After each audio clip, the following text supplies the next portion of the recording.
Vietnamese pilot hero Pham Tuan recounts how he shot down a B-52 bomber. At around 10 p.m. on December 27, 1972, I was ordered to take off from Yen Bai airbase. Upon takeoff, I noticed many F-4 fighter jets accompanying the B-52 bomber, but they didn't engage, so I had to circle around. After a while, I approached the B-52, and when I was about 3 kilometers away, I fired 2 missiles, causing the B-52 to explode, recounted hero Pham Tuan about the moment he shot down a B-52 bomber 49 years ago.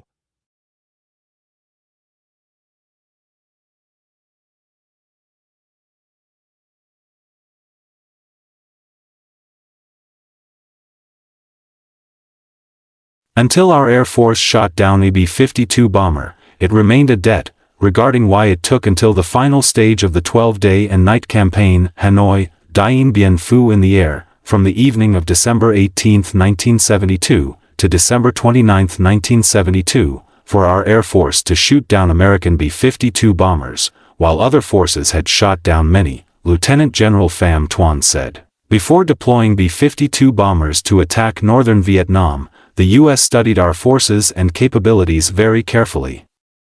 The U.S. knew exactly what types of missiles, artillery, and aircraft we had, and which airbases they were stationed at.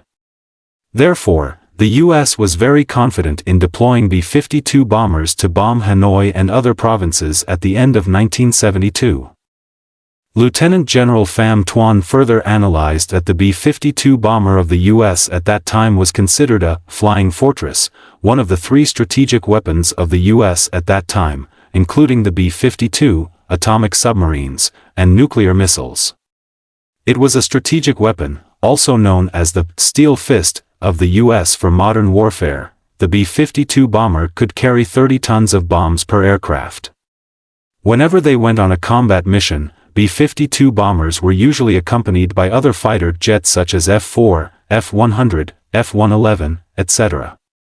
Furthermore, the jamming systems of these aircraft were very effective, making it very difficult for us to detect B-52 bombers for interception.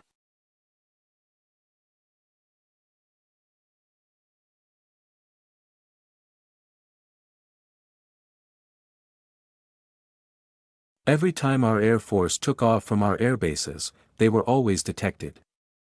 Moreover, their jamming systems were very effective, so our Air Force couldn't shoot down B-52 bombers. But our Air Force coordinated very well with the air defense forces, such as our Air Force flying outer loops, missiles flying inner loops at positions about 40 to 50 kilometers from Hanoi. During the day, we flew up to combat all types of aircraft like F-4, F-100, F-111 to protect our missile systems on the ground. When we took off, their formation had to spread out, reducing the jamming signals, helping us protect the ground targets. Our Air Force did this very well, said Lieutenant General Pham Tuan. However, Lieutenant General Pham Tuan also admitted that until our Air Force shot down a B-52 bomber, it remained a debt, and at that time, pilots were under significant psychological pressure. Because all other types of aircraft were shot down, only the B-52 remained, which was a heavy burden on the Air Force. The responsibility of the pilots was significant. I was one of the core pilots in that squadron, and everyone looked to me, but we hadn't accomplished it, shared Lieutenant General Pham Tuan.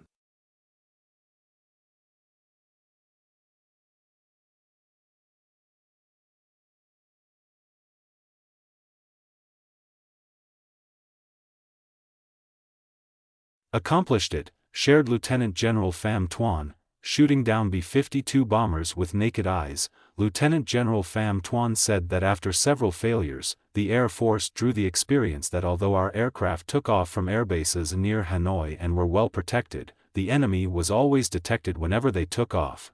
Therefore, after discussion, we decided to move the aircraft to external airbases such as Yen Bai, Tho Chien, Moc Chau, Cam Tui. At the same time, we also used external jamming stations to guide our aircraft to fight against B-52 bombers.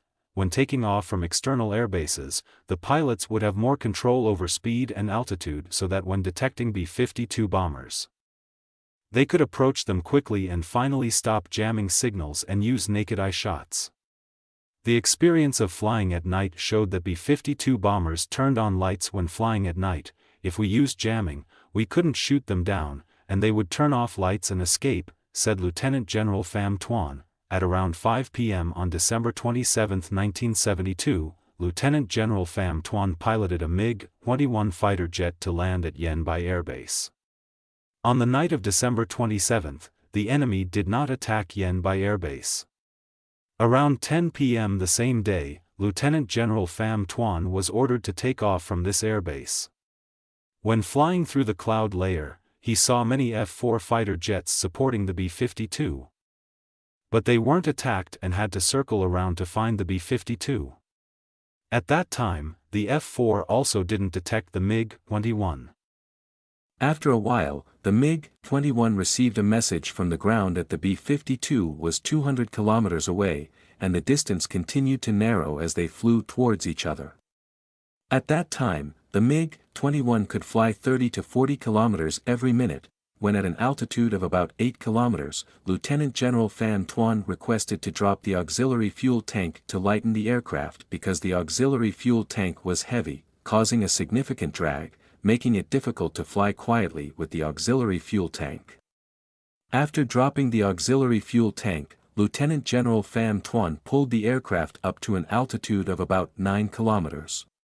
At this point, the speed reached over 1,000 kilometers per hour, and he started to circle the area where the B-52 was. Then saw a row of B-52 lights in front. On that day, communication with the ground was very good, and I heard clearly. When there was only about 3 kilometers left to the B-52, I received the order to fire, but I still waited. Then I continued to adjust, and when I got close, the headquarters on the ground was nervous, fearing that I would be too eager to hit the enemy's aircraft, so they ordered me to fire and retreat immediately to the left. At that moment, I aimed and launched 2 missiles, and at the same time, pulled the aircraft up and rolled it upside down, then saw the B-52 explode. That was the first time our Air Force shot down a B-52. We were very happy because the Air Force had completed the mission. Lieutenant General Pham Tuan recounted. In early December 1972, the U.S. suspended the signing of the Paris Agreement. Nixon threatened to bomb Hanoi destructively, forcing Hanoi to kneel and accept favorable terms for the U.S. at the conference in Paris.